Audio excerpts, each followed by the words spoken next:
A graça e a paz do Senhor, mais um esboço e pregações. Se você quiser esse esboço, é só você acessar aqui o link e entrar no nosso grupo do WhatsApp. E hoje o tema é o desafio de Davi e Golias.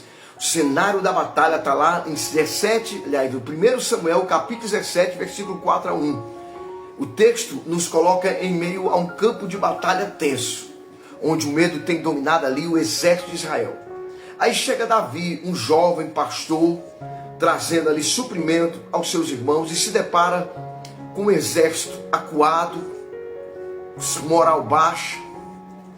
Davi vê os soldados correndo em pânico, seus olhos arregalados, e escuta repetidas vezes o nome de Golias. Esse gigante não era apenas uma figura imponente, ele representava um desafio, um inimigo aparentemente invencível, que zombava do exército de Deus. E esse cenário reflete, às vezes, o momento que nós passamos em nossas vidas. Quando a gente se depara com situações, desafios que parecem insuperáveis, testando, às vezes, a nossa coragem, a nossa fé, o nosso ânimo. Não é assim que acontece? O segundo ponto é que o medo gerado pelos desafios. A presença aterradora de Golias, com quase 3 metros de altura, vestia-se uma armadura de bronze que reluzia ao sol, intimidando não apenas com a sua altura, mas com a sua presença daquela couraça. Seu capacete, couraça e lanço pesava mais do que muitos homens poderiam carregar. O simples olhar para ele já causava um pavor. Seu histórico de vitória tornava ainda cada vez mais assustador aquele cenário. Assim é a gente, sabia? Muitas vezes o medo vem não apenas do que a gente vê, mas do que também a gente imagina. A gente imagina o que o inimigo pode fazer, o que a adversidade pode nos causar. Assim como o exército de Israel, podemos nos sentir assim também paralisados diante dos problemas que parece maior do que a nossa capacidade de enfrentá-los. Está lá no capítulo 17, 4 e 7. Terceiro ponto, a invasão mental do gigante. O campo de batalha da mente é um desafio que também nós enfrentamos, como o exército enfrentava. Golias não se limitava apenas no seu porte físico, mas ele invadia os pensamentos, criava-se um cenário de derrota, mesmo antes da luta começar.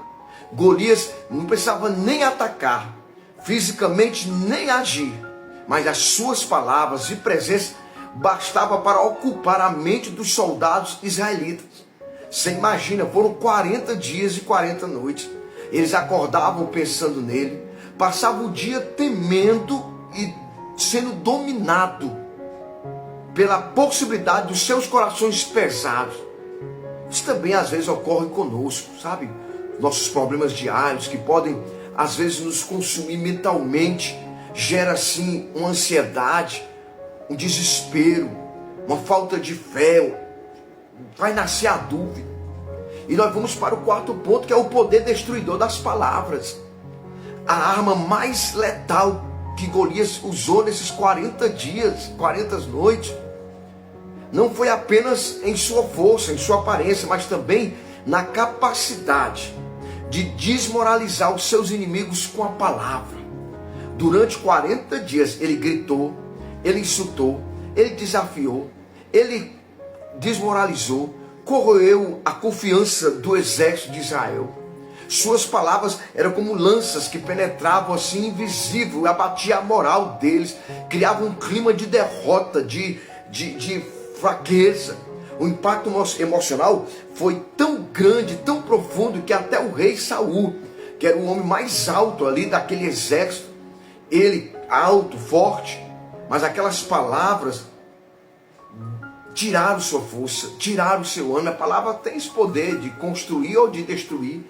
E Golias sabia como usar aquelas palavras para enfraquecer e penetrar no coração e desmoronar o exército de Israel. Quinto, ataque a fé e a confiança em Deus. O golpe mais perigoso que Golias investiu ali não estava apenas desafiando os homens, ele estava desafiando o próprio Deus de Israel. Quando ele tentava minar a fé que sustentava o povo. Claro que o diabo, o inimigo, sabe que sem fé não há esperança, sem fé não há força, sem fé é impossível agradar a Deus. Com fé, sem fé, aliás, não há força para lutar sem fé. Golias sabia que a verdadeira arma de Israel não era sua força militar, mas sua confiança no Deus de Israel. Se ele pudesse destruir essa confiança, se ele pudesse, com certeza a batalha já estaria vencida, antes mesmo de começar. Nossos maiores inimigos, que eles muitas vezes atacam pela nossa espiritualidade, nossa relação com Deus, nosso relacionamento com Deus. E aí, sexto ponto, foi a opressão e ridicularização da capacidade dos soldados de Israel. Foi a estratégia de humilhação. Golias também usava a ridicularização como uma arma. Ele zombava dos israelitas, chamando eles de covarde, expondo suas fraquezas. Quando Davi se apresentou para enfrentar Golias, Golias também tentou desmoralizá-lo. Olhando para a sua estatura, olhando para a sua condição, tentou ridicularizar ele por causa da sua juventude, por causa da sua falta de experiência. Assim como os espias de Israel, não sei se você conhece, está lá em Números, no capítulo 14, como os espias de Israel, que se viam como gafanhoto de Canaã, o exército de Israel se via pequeno e incapaz diante também de Golias. O inimigo muitas vezes tenta nos convencer de que somos pequenos, de que somos insignificantes. Ele tem razão, mas Deus conosco, ao nosso lado, Deus nos faz fortes guerreiros, preparados para grandes vitórias. E aí, o sétimo ponto é que o inimigo inoculou na psicologia para o fracasso. Golias não apenas desafiava fisicamente, ele plantava a semente da derrota na mente dos israelitas. Por 40 dias ele repetiu o mesmo desafio, condicionando assim o exército a acreditar que não havia mais esperança de vitória. Isso reflete os nossos problemas, que é aquele problema que persiste, que pode, por causa da persistência do tempo, pode nos fazer sentirmos impotentes, levando a gente a aceitar a derrota como algo inevitável.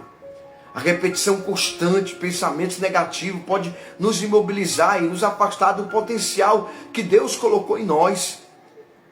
Mas escute, outra barreira que eles tinham que enfrentar eram as barreiras internas. O descrédito e a oposição dos irmãos. Foi isso que Davi teve que enfrentar. Antes mesmo de enfrentar Golias, Davi precisou superar as barreiras internas.